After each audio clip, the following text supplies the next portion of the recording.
Dalam nama Bapa dan Putra dan Roh Kudus. Amin.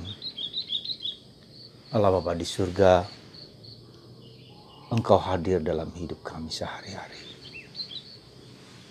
Engkau memberikan kehidupan kepada kami yang begitu indah. Meski kerap kali kami merasa begitu kesulitan dalam menjalani kehidupan ini. Tapi Engkau hadir, mendampingi, menuntun, membimbing, dan membawa kami kepada kebenaran yang sejati. Berkatilah kami, bantulah kami, supaya mata batin kami melihat Engkau dalam kehidupan sehari-hari. Terpujilah nama-Mu kini dan sepanjang masa. Amin. Para saudara-saudariku yang terkasih dalam Kristus, bacaan Injil hari ini bercerita tentang bagaimana Yesus hadir di dalam keseharian para rasul. Para rasul adalah seorang pelaut yang biasa mencari ikan di Danau Genesaret di Galilea. Karena itulah Yesus mengatakan, "Pergilah, katakan kepada saudara-saudaraku supaya mereka pergi ke Galilea, ke tempat asal mereka. Di sanalah kita akan bertemu." Dan janji Yesus ini sungguh nyata. Maka ketika para rasul pergi untuk mencari ikan, maka disitulah mereka bertemu dengan Yesus, meskipun mereka tidak mengenali Yesus. Lalu Yesus bertanya, "Apakah kalian mempunyai lauk?" Mereka mengatakan tidak ada. Lalu Yesus mengatakan, "Tebarkan jalamu di sebelah kanan, dan kamu akan mendapatkan yang berlimpah-limpah." Di Injil lain dikatakan bahwa Petrus berkata bahwa sepanjang malam kami telah mencari ikan, tak seekor ikan pun yang dapat. Di Injil hari ini kita bisa melihat bahwa perkataan itu tidak ada, tetapi mereka taat kepada kepada apa yang dikatakan oleh Yesus. Maka mereka menebarkan jala di sebelah kanan dan begitu berlimpah-limpah. 153 ekor ikan, dalam arti jumlah yang luas, demi jumlah yang besar. Mereka sempat menghitung jumlah yang besar itu. Ya. Dan itulah yang terjadi. Kemudian Petrus datang kepada Yesus. Dia terjun dari dari perahu dan datang kepada Yesus. Lalu mereka semua para rasul mendekat Yesus, dan apa yang terjadi kemudian? Yesus tadi mengatakan tidak ada lauk sama sekali, tetapi Yesus sedang membakar ikan dan roti. Jadi Yesus sudah menyediakan makanan, roti dan ikan. Lalu Yesus mengatakan, "Ambillah beberapa ikan dan disatukan dengan makanan." Lalu mereka makan. Saudaraku yang terkasih dalam Kristus, kisah ini sangat sederhana kalau kita lihat, tetapi sungguh merupakan sesuatu yang sangat fundamental dalam kehidupan kita. Mengapa saya katakan sangat fundamental? Karena itulah kehidupan kita. Itulah keseharian kita. Tuhan hadir di dalam keseharian, dalam kehidupan kita sehari-hari. Ya. Dalam pekerjaan kita, dalam kesulitan kita, dalam problem hidup kita, dalam apapun, entah baik entah buruk, Tuhan hadir di sana. Dan itulah tujuannya mengapa Tuhan menjadi manusia dan menyelamatkan manusia, supaya Tuhan hadir. Sekali lagi, saya mau mengatakan, menekankan ini begitu penting, dahsyatnya Tuhan hadir. Immanuel, Tuhan beserta kita. Ya. Tuhan beserta kita, Tuhan hadir di dalam kehidupanku sehari-hari. Apapun juga bentuk kehidupanku, yang sulit sekalipun, yang berat sekalipun, yang problematik sekalipun, yang punya masalah seberat apapun, Tuhan hadir di sana. Sekali lagi, ini mau menunjukkan kepada kita bahwa kita harus bersyukur kepada kehidupan. Sekali lagi, bersyukur kepada kehidupan. Ya. Dan tanda syukur bahwa kehidupan itu kita bersuka cita, kita bergembira, kita dalam tanda petik tersenyum, bahagia, ya, dalam kehidupan yang sedang kita jalani ini. Ya. Jadi tanda syukur bahwa kita hidup di sekarang ini, bahwa kita belajar menerima, bersyukur atas apapun juga terhadap kenyataan-kenyataan hidup kita yang sekarang kita hadapi ini. Dan itulah saudaraku yang terkasih dalam Kristus. Kita bersyukur atas kehidupan, kita bersuka cita, bergembira, tersenyum dengan segala macam apapun juga yang kita hadapi. Nah, kenyataannya bagaimana? Kenyataannya adalah betapa sulitnya, terutama kalau kita menderita, ya. Kalau kita punya masalah, kalau kita punya problem, ya. Nah, di sini kita lihat bagaimana Petrus ketika ditanya, apakah kalian mempunyai lauk? Padahal mereka sepanjang malam sebagai nelayan tidak mendapatkan satu ekor pun. Kita berjuang, kita bergulat, kita berjatuh bangun, kerja keras, tapi ternyata meskipun kita punya uang, meskipun kita punya barang, meskipun kita punya kelimpahan material, tetapi tidak memberikan kedamaian, ya. Memberikan ketentraman, kebahagiaan. Bahkan seringkali justru harta-harta tersebutlah yang membuat kita menderita. Entah karena itu usaha sendiri, entah karena itu korupsi, entah karena itu kecurangan-kecurangan yang dilakukan. Jadi tidak memberikan bahwa kita berjuang sepanjang malam, tetapi tidak memberikan buah yang sungguh-sungguh, memberikan hasil yang kita rasakan, memberikan kebahagiaan, kedamaian. Nah, saudaraku terkasih dalam Kristus, mari kita cek dalam hidup kita sendiri. Mari kita lihat dalam diri kita sendiri, apakah kita mudah bersyukur, apakah kita wajah gembira, wajah sukacita, meski mungkin saya punya problem, punya masalah. Maka Yesus mengatakan dalam kebangkitannya, damai yang kuberikan kepadamu adalah damai yang tak dapat diberikan oleh dunia.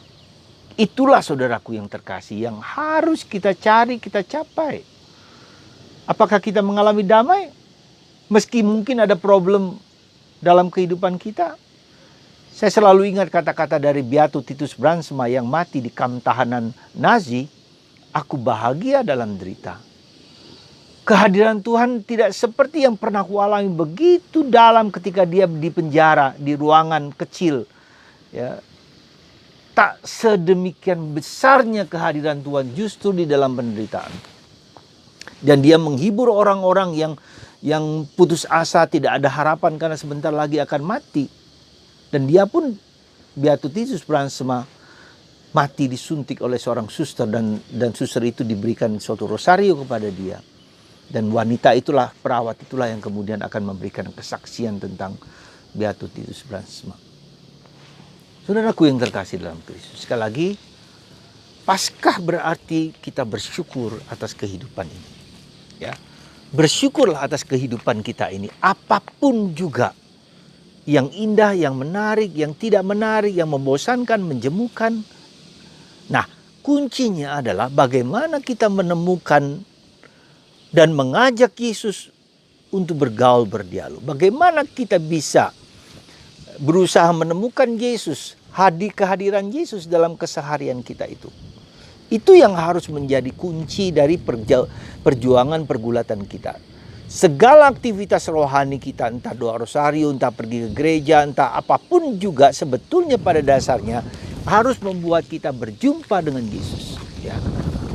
Membaca kitab suci adalah suatu cara bagaimana kita bergaul, bertemu dengan Yesus.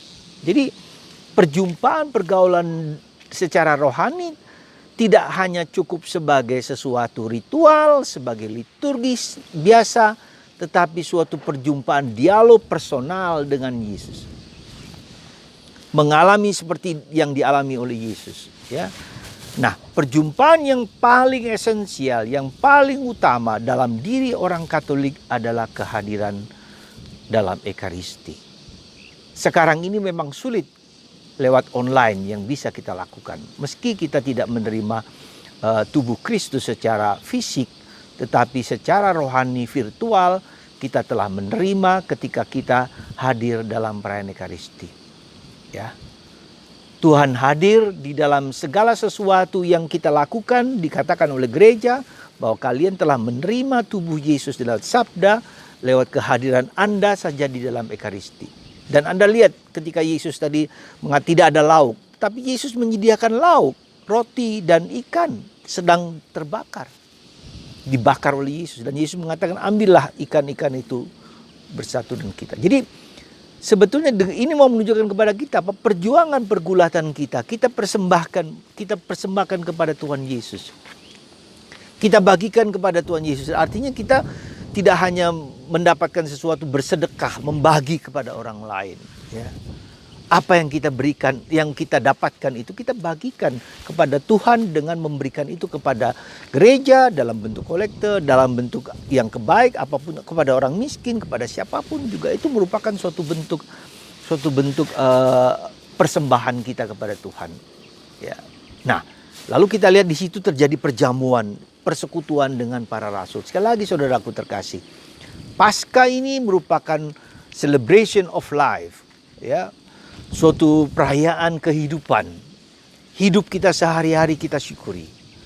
Tanda bahwa kita bersyukur adalah bahwa kita bersuka cita, kita bergembira, kita tidak hanya murung, tidak hanya sedih, tidak hanya susah, tapi menemukan Yesus dalam keseharian kita.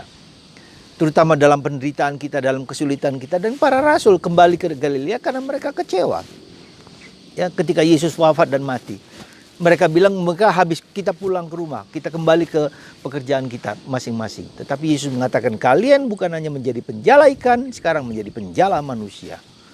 Demikian juga dengan kita, ketika kita diselamatkan, ditebus oleh Yesus, maka kita juga harus menjadi penjala manusia. Menarik orang untuk bertemu dengan Yesus. Membawa orang untuk bertemu dengan Yesus.